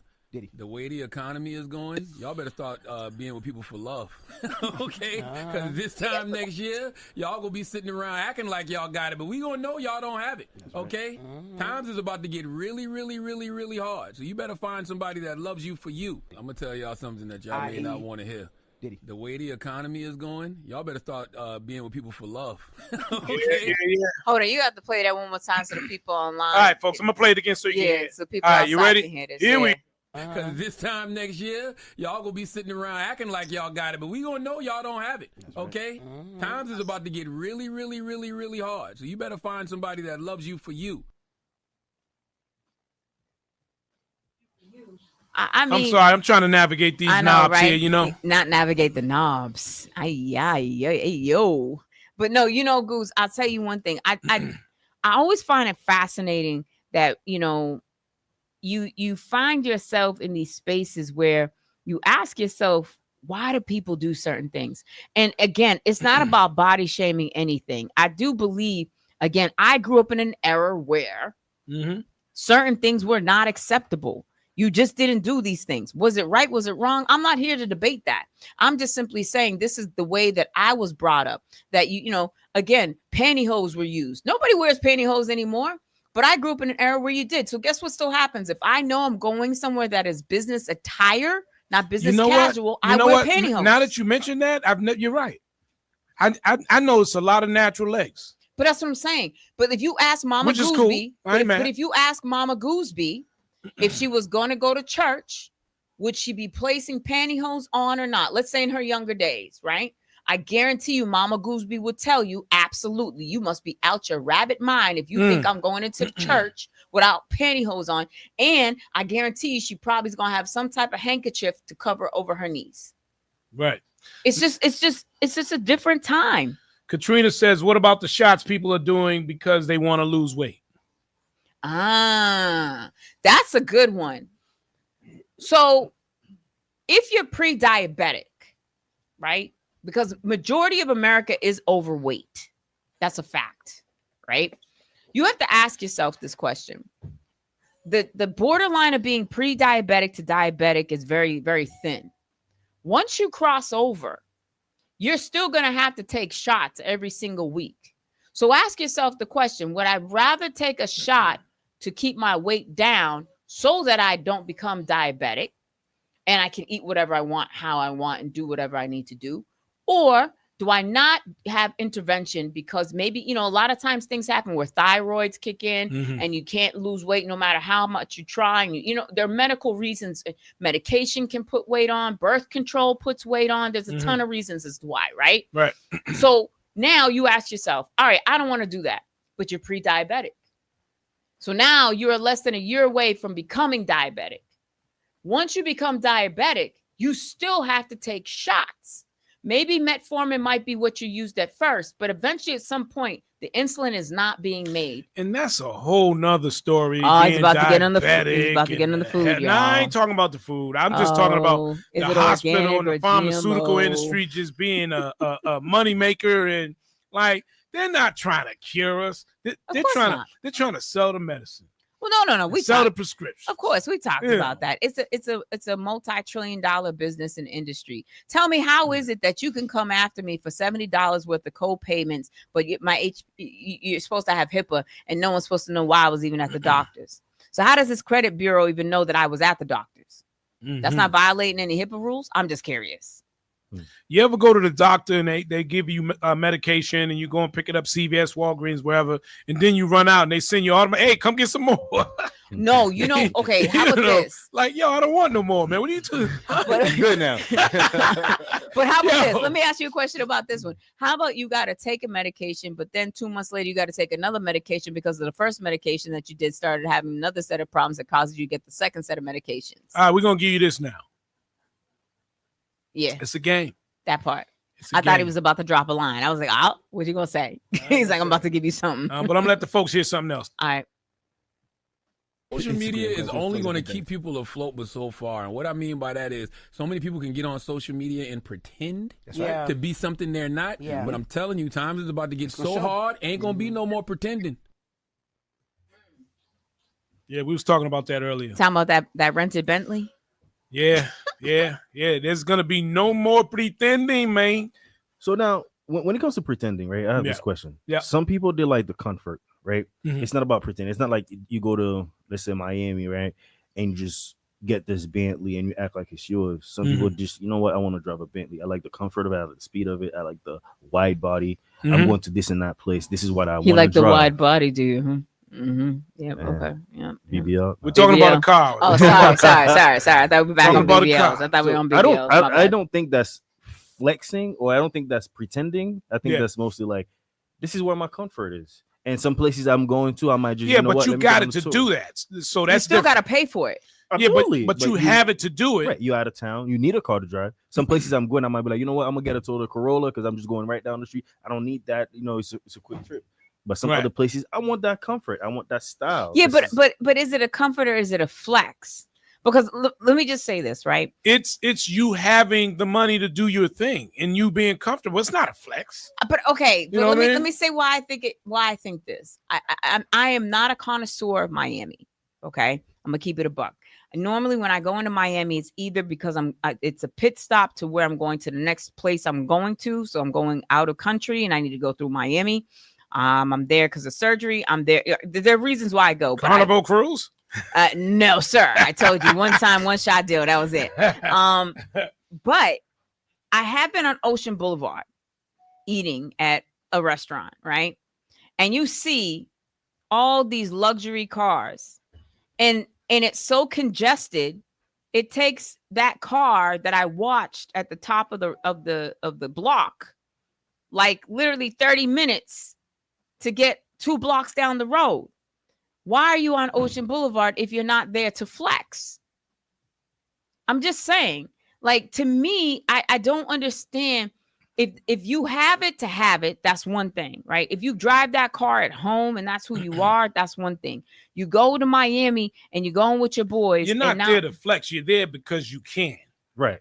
You know, This is where you want to go. because you can. But why do you have the car? Because the car attracts what? Attention. Why does it attract? That's Whoa. the Because BBL. That's the BBL for the dude. No. The car's a BBL for the dude. Again, you have the Can you car return to because you BBL? can. Hell I don't want it no more. I'm done. I'm done shaking it now. Hey, Well, no, you have the car because you can, and you have the means for it. You worked hard for it. It's not a flex. You just enjoying life. You're enjoying the fruits of your labor. You know, right? No, I agree. For example, there's this gym down in Miami, in Edgewater. Shout out to Omega. This in Miami. If I go to Miami, I want to go to a gym. I'm going to Omega. You know what I mean? It's an expensive gym, but it's a good gym. It's a great gym. I feel like over there, the energy is just crazy. And I go in there, get a good workout in. I'm not going in there because I know the pretty ladies are going to be there. I was going to say the women are You know what I probably mean? crazy. I'm not in going to there go too, there because bet. I know Mike is going to be there. Right. You know what I mean? I'm going there because I know the energy there is crazy. You go in there, from the lighting there, from the you know, just the energy is just different. But I'm not flexing because I'm going to Omega. I mean, I don't know what an Omega is. I'm gonna trust the process. You go to the gym. Can't you tell? That again, ladies and gentlemen, was a setup. I'm not falling for it. Goose, what else do you got? Hey, listen. You ain't setting me up, sir. Listen, let me just say again, it's a lot going on in the world, folks. A year from now, life for many people is going to be totally different. It's going to be totally different. So, if you have kids, especially young kids, high school, middle school, whatever, life for them is going to be totally different from what it is now. Being in the age bracket that we're in, we'll be all right. We're going to survive. Some of us got it like that. We're going to be good. But life's going to be different for our kids. Oh, absolutely. So you have to have the conversation with them. I'm telling you, you got to have the conversation because it literally is going to be the haves and the have-nots.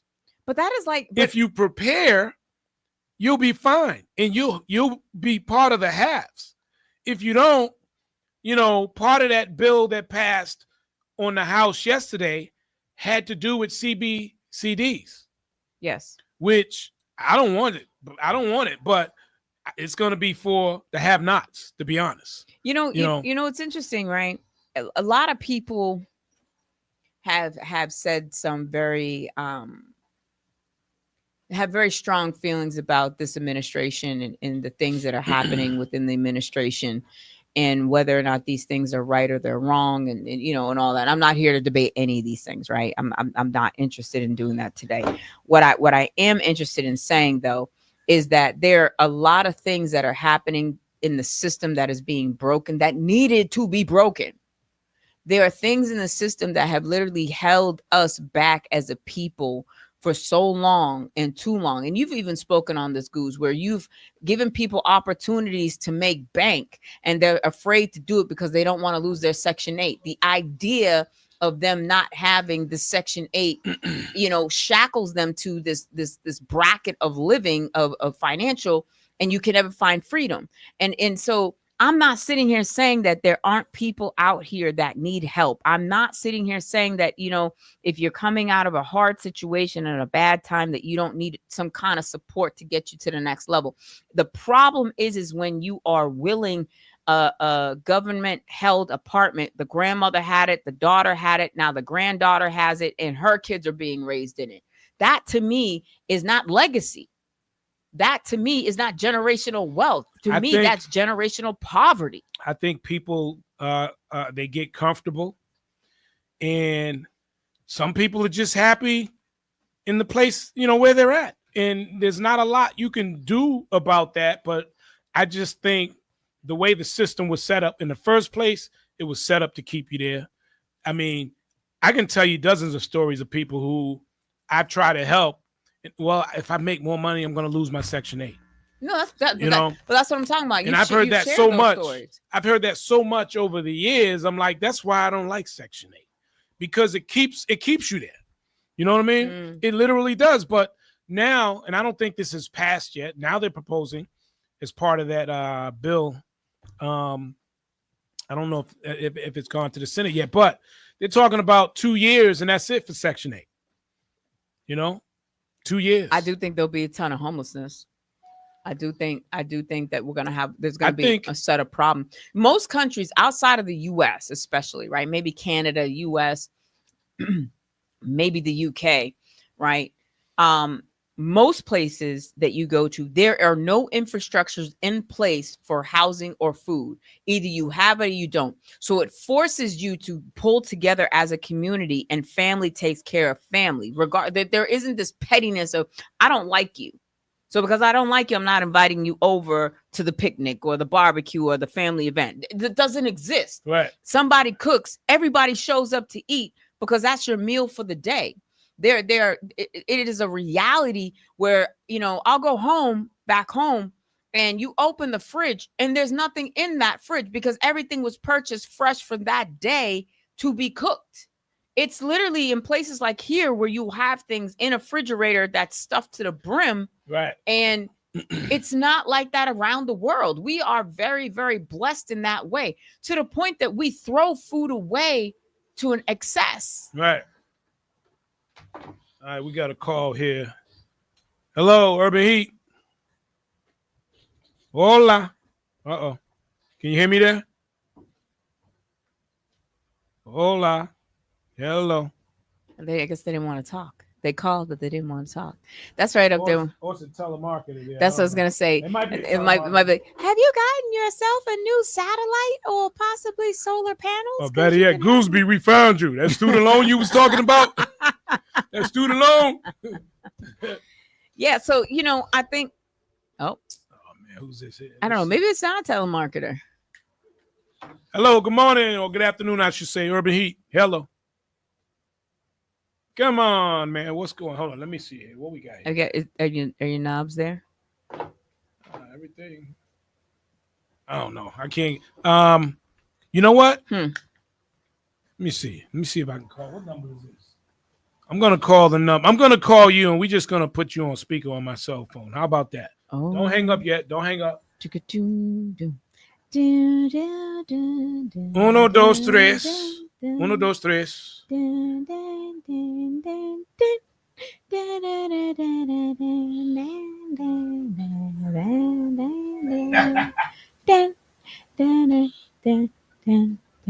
right, I'm calling you, homie. Or miss.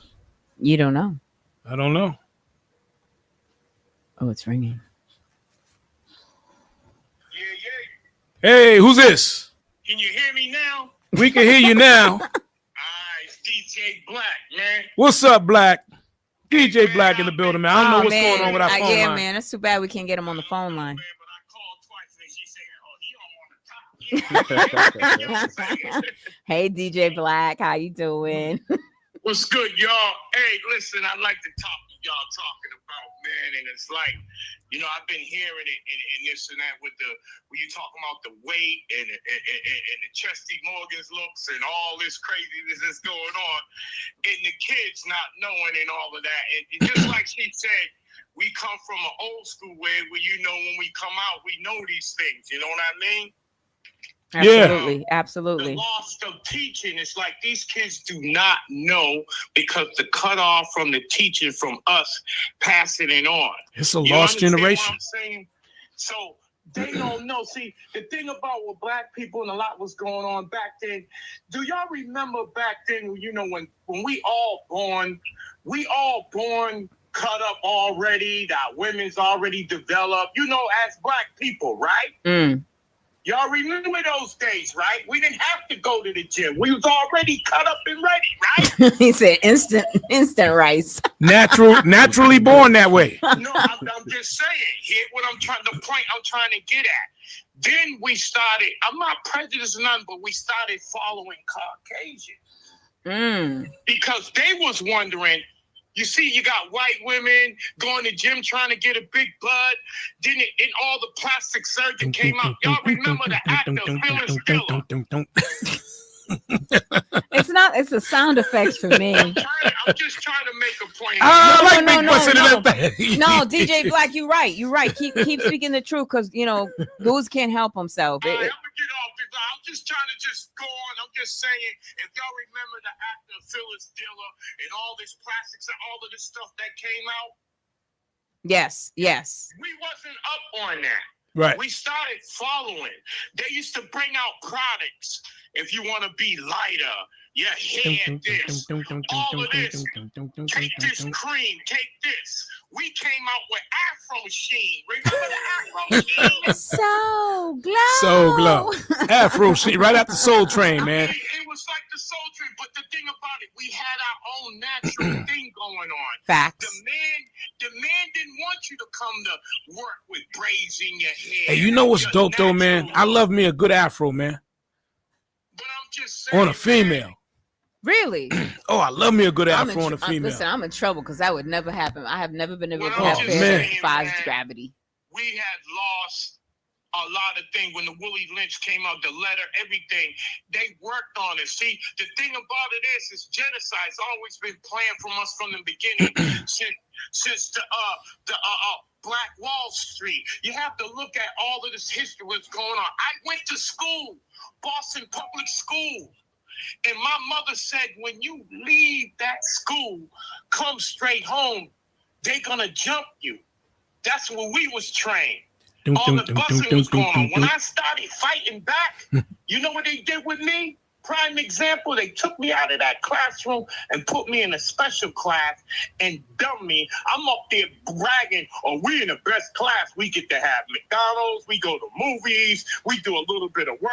But all the time they say to these black kids, ADD and this and that before I wind up in the system.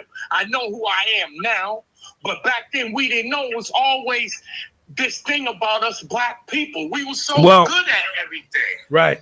Hey, thanks for your call, man. All right, man.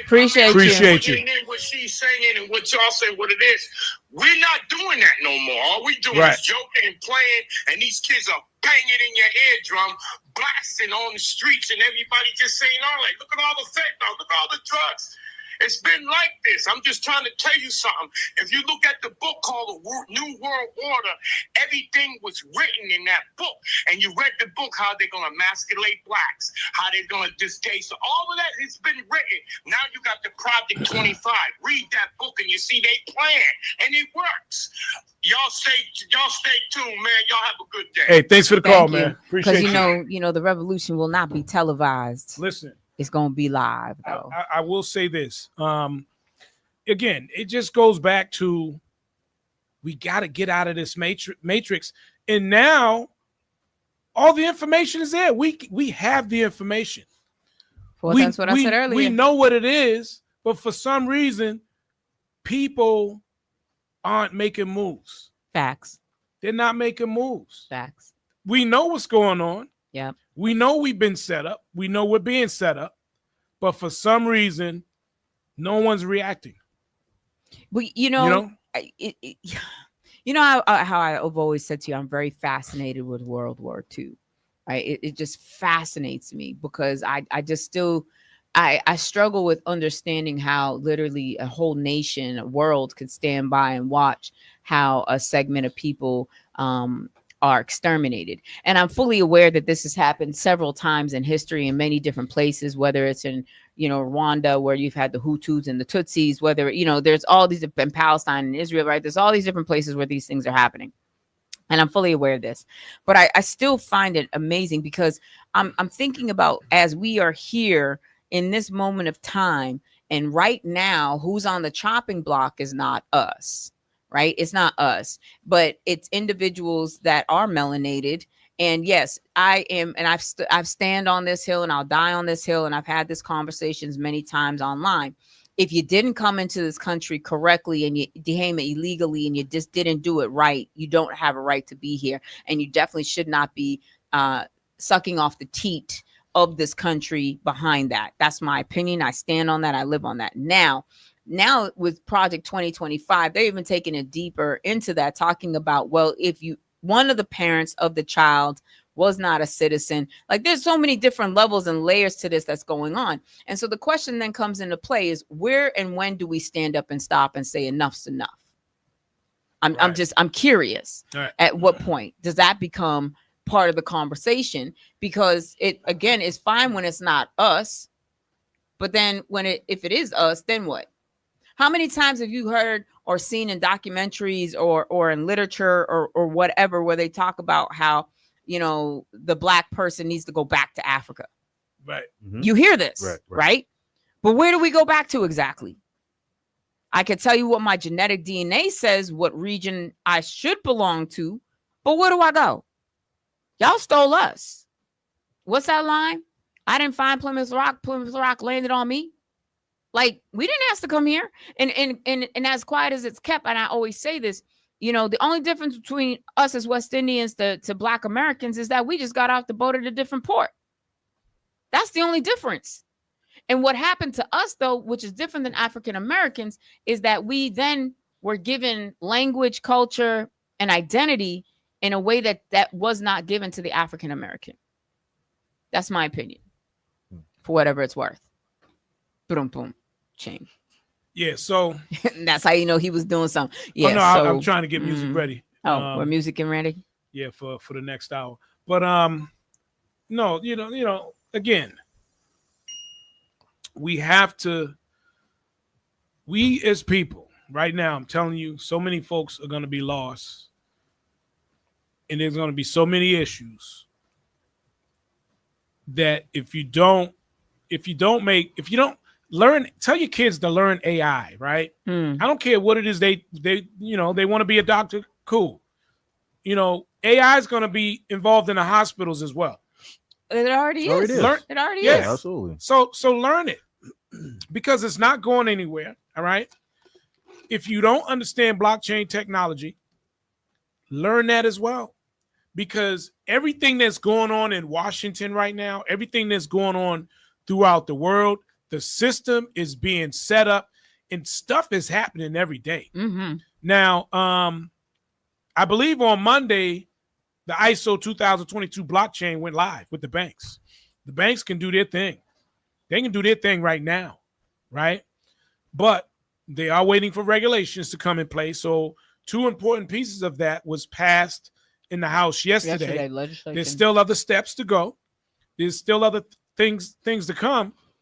One of the biggest things that's going to happen soon is either Jerome Powell is going to resign, or he's going to get fired, or he's going to lower those interest rates before he gets out of office. And when the interest rates are lowered, I promise you the market's going to go bananas. The market's going to go bananas. And if you're set up properly, you're going to be all right. I learned years ago, the best time to make money is when the market is bad, is when the market is bad. This is it. Yep. It's not what you hear your friends say. Oh no, the market's bad. You shouldn't be buying right now. It's bad. It's going down. Why would you buy when it's going down? Because it's cheaper when it goes down. Facts. Why wouldn't you buy? Facts. Right. You know, you're not going to buy a car at $60,000 when you know you can get it at 40, right? Or 30. That doesn't make sense. You're not going to buy a house for $500,000 knowing you could get it for $300,000 just because the market's bad and it's at $300,000. That means don't buy it. Right. No, Come that's on. real. No, that's real. Help me out. That's real. So all I'm saying is now's the time. Now ain't the time to be, sitting back, waiting for the next person or watching something where you're going to end up being the follower later on. Because that's what you've been doing anyways. The bottom line is, and I'll leave you with this, I know we're going to wrap up, is that you don't want to be boxed out of what is the potential of where you should be sitting. You're going to lose your seat at the table because you weren't willing to be flexible to what the changing of the times was going to create. Mm-hmm. That's facts. Right. Yep. It's about that time. Did we miss anything? No, time to pay the bills. Anything we want to on Heat981fm.com and iHeart Station. play a couple of these commercials real quick. Mental health clinicians are wanted. Join our team as a clinical therapist in home therapy. The Osiris Group. The Osiris Group is seeking a passionate and motivated clinician to provide in-home therapy services to youth and families, helping to improve emotional and behavioral functioning and supporting family stabilization. This role involves conducting assessments, developing treatment plans, collaborating with therapeutic mentors, and working closely with the Department of Children and Family. The ideal candidate is a master's level clinician with strong communication, organizational, and cultural competence skills who thrives in a flexible community-based setting. Bilingual candidates are a plus, must have a valid driver's license and reliable transportation. If you want to join our team, go to our website, osirisgroup.org. Click on the tab, Who We Are. Click on the tab to join our team. Fill out the online application for clinicians. Join the Osiris Group today. The World Famous Supreme Team Show. Hey y'all, this is Tony Supreme from the Supreme Team Boston. Come on out to our free annual community cookout, Sunday, August 17th, 1 p.m. until 8 p.m. at Harambe Playground, 930 Blue Hill Avenue, Dorchester. This event will be hosted by Mr. Personality, Kenny Grubbs, and DJ Wade will be spinning all the R&B hits to make you dance and put those boots on the ground. So come on out with your family and friends, have some food, fun, play some games, and win some prizes. Sunday, August 17th at Harambe Playground, 930 Blue Hill Avenue, 1 p.m. to 8 p.m. We'll see you there. It's the World Famous Supreme Team Show. All right. That should be a great event. A Oh, lot of good it stuff always- coming it up. always Silk's is. coming to town on the 16th. You got the Brown Sugar event on the 16th. You got the beach party August 9th at Hampton Beach. I'm excited about that one. listen, got serendipity. This a la definitely mode. has been one of the best summers. Oh, absolutely. Not just weather-wise, but event-wise. You know, a lot of stuff going and on. also too, can we shout out our very own Ray Royale tonight at the Shout out to Ray Royale, man. at the White Hot R&B night. He's going to be over there at the City Winery there in Boston. I'm super excited, very proud of him, our one and only Mr. Ray Royale. Also, too, don't forget about we got the Bomb Squad right, cookout next happening Saturday, next right? Saturday, July the 26th from 12 to 5 p.m. in Martin Memorial Shell Park, right there on Truman Parkway in Hyde Park, Mass. We also want to make sure you know that is free. That is something that we at the station make sure that we put on for our listeners, because sometimes people just want to come and hang out with the personalities that they have learned to love and appreciate. And, we want to make sure everybody is on board, knows what's going on, and we'll be excited to see them. So we got a lot of moving pieces and parts. I'm super excited to all the things that are coming down the pipeline. Yeah. All right, so we're going to get out of here, but you wanted to talk about Karen Reed real quick, that trial that's... So, first of all, she was found not guilty for murder, manslaughter, and leaving the scene of a death, right? A person dying. Cool, great. Love this for her. Well, the family's decided, of course, that they're going to go ahead and they're going to come after her for a civil component now. And can you guess with me real quick who has been transferred over to the district in which that is going to be happening? Who else other than Bev, the corrupt judge? Not Bev the girl. Allegedly. I ain't getting sued behind you, Goose. Allegedly. Sue me. He's like, it's all The U.S. dollar ain't no good. and you can go. It's all in the LLC and it's all been incorporated. Don't worry. But isn't that wild though? And then crazy. feds are charging grand jury for leaking information. Did you hear about that? I heard about that as well. Yeah. Like there's so many things that it's just wild. And then they started, I don't know. I think I sent you that TikTok of like who's who and where they're at now, and how many of these cops have either been reassigned, demoted, or fired. A lot behind this. A lot of them. All of them. Yeah. There wasn't not one that was unscathed by any of this. Yeah. Every single one has either been rehomed, so they've been demoted, or they've been fired behind their play in this. It's wild business out there. Yeah. That's sad because you still got a person who was unalived, and you still don't know exactly what really happened. The killer has gotten away with it. And what about poor Snoopy? Don't nobody ever want to talk about Snoopy. Yeah, man. How do you rehome the dog? The dog dead. Because if they had the dog, they'd have impressions of the dog's teeth that probably would mark up perfectly and exactly to the marks and defensive wounds that were on the man's arm. Yeah, and you could trust and believe it's not Snoopy. Nah. You know, they don't fixed everything else. But yeah, that's it for us, y'all. It's about that time. We're gonna get out here and enjoy this weather like y'all doing right now. Absolutely. Enjoy the day. It's been a pleasure. As always. R&B Talk on the Urban Heat.